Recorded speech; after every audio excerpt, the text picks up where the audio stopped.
اور مزید طاقتور بنانا چاہتے ہو تو رات کو کھجور دودھ میں بھگو دو, صبح کھا لو. پھر بھی اگر طاقت نہ آئے نا تو پھر آپ کے اندر پولیس بھی طاقت نہیں لا سکتی, یہ بتا دوں آپ. کھجور کو گرم دودھ میں رات کو بھگو کے صبح ناشتے میں بچوں کو کھلا دیا کرو. خدا کی قسم اگر پھر بھی طاقت نہیں آ رہی تو یہ یا تو پلاسٹک کا کھجور ہے یا یہ دودھ نہیں ہے, نہیں آ رہی. کھجور ایسی پاورفل چیز ہے, آئرن بھی, دنیا کا کوئی وائٹامن ایسا نہیں ہے جو کھجور میں نہ ہو, اور دودھ بھی مل گیا اس کے ساتھ. دودھ کا خرچہ اگر نہیں ہے آپ کے پاس, غریب ہو, تو کھجور کو پانی میں بھگو دو, وہ شربت پلا دو صبح بچوں کو. اتنی طاقتور چیز ہے, مگر والدین روزے میں افطاری میں کھجوریں زیادہ کھایا کریں. کھجور سے طاقت ملتی ہے, انرجی ملتی ہے. کھجور سے توند نہیں نکلتی, پاور ملتی ہے, جسم کو طاقت ملتی ہے, سارا دن جو کمی ہوئی تھی وہ بھی پوری ہوتی ہے, توند نہیں نکلتی, اس میں فائبر ہوتا ہے. اور نبی نے اس کو پاکیزہ رزق کہا ہے. کھجور میں جتنے منرلز ہیں, کہا جاتا ہے کہ کسی اور پھل میں اتنے نہیں ہیں. تو ہمارے نبی نے کہا آپ ساری زندگی کھجور کھائی. ہمارے نبی نے جب کچھ بھی نہیں ہوتا تھا تو کھجور ہوتا تھا, 40 دن کھجور اور پانی پہ چلتے تھے نبی صلی اللہ علیہ وسلم. پھر بھی کیسی بہترین صحت تھی کہ نہیں تھی.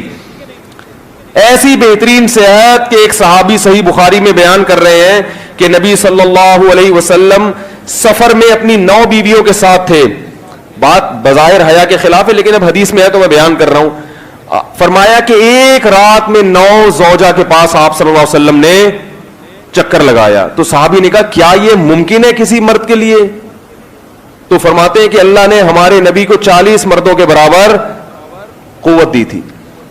تو یہ تو ایک اللہ کی طرف سے بھی, لیکن خوراک کیا تھی؟ کھجور. چہرے پہ رونق آتی ہے, سرخ ہو جاتا ہے چہرہ.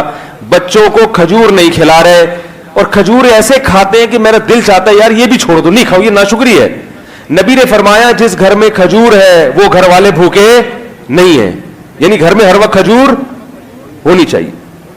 تو افطاری میں تو تمیز سے پیٹ بھر کے کھا لو, وہ بھی بس ایک یوں کر کے سنت پوری کرنے کے لیے اتنی سی, وہ بھی 10 دفعہ دیکھیں گے اس کا یہاں سے چھلکا اتارا, یوں اٹھارا, یوں دیکھا, یہ چکھا, ہو گئے بے سنت, پھر آ گئے پکوڑے پہ ڈائریکٹ.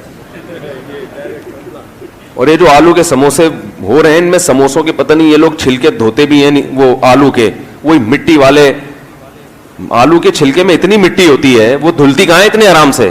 وہ تو گھر کی خواتین بیچاری چھلکے اتار کے, وہ تو ایسے ہی چل رہا ہے صاحب, گٹر کا وہ ٹھوس رہے ہیں.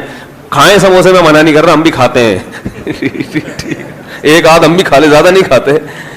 تو لیکن کھجور کو زیادہ فوکس کرو میرے بھائی, اس کی عادت ڈالیں. اب لوگ کہتے ہیں ہضم نہیں ہوتی, وہ اس لیے نہیں ہوتی کہ عادت نہیں ہے. جب عادت ڈالیں گے, 1 کے بعد 2, 2 کے بعد 3, 3 کے بعد 4, تو میں نے عربوں کو دیکھا ہے پوری پلیٹ بھری ہوئی ہوتی ہے کھجوروں کی, اور کھانا ان کا یہی ہوتا ہے پورا پلیٹ بھر کے کھا جاتے ہیں, کچھ بھی نہیں ہوتا. اور عربوں کی آپ رونق دیکھیں, وہ تو سست ہونے کی وجہ سے فیٹ آ رہا ہے ان میں, ورنہ عرب کی تو خوبصورتی, عرب کی صحت اور دماغ, یہ تو مثالی ہوا کرتا تھا کسی زمانے میں. تو نہیں آ رہی بات. تو رمضان میں جو ہے نا, گناہوں پہ بھی کنٹرول کریں, اور کس پہ؟ منہ پہ بھی کنٹرول کرے انسان. تو کنٹرولنگ پاور کے لیے تبھی تو قرآن کہہ رہا ہے لعلکم تتقون, تاکہ تم میں بچنے کی اور پرہیز کی صلاحیت پیدا ہو جائے. تقویٰ کہتے ہیں بچنے کو. تو رمضان اللہ نے دیا کیوں؟ تاکہ ہمارے اندر پرہیز, ایوائڈ کرنا مشکل ہے نا, یہ چھوڑ دو, یہ چھوڑ دو, یہ چھوڑو, آدمی کی کیا کیا چھوڑوں ہے, تو ایوائڈ کرنے کی تمہارے اندر صلاحیت پیدا ہو جائے. اللہ تعالیٰ سمجھنے کی, عمل کی توفیق عطا فرمائے. وما علینا الا البلاغ.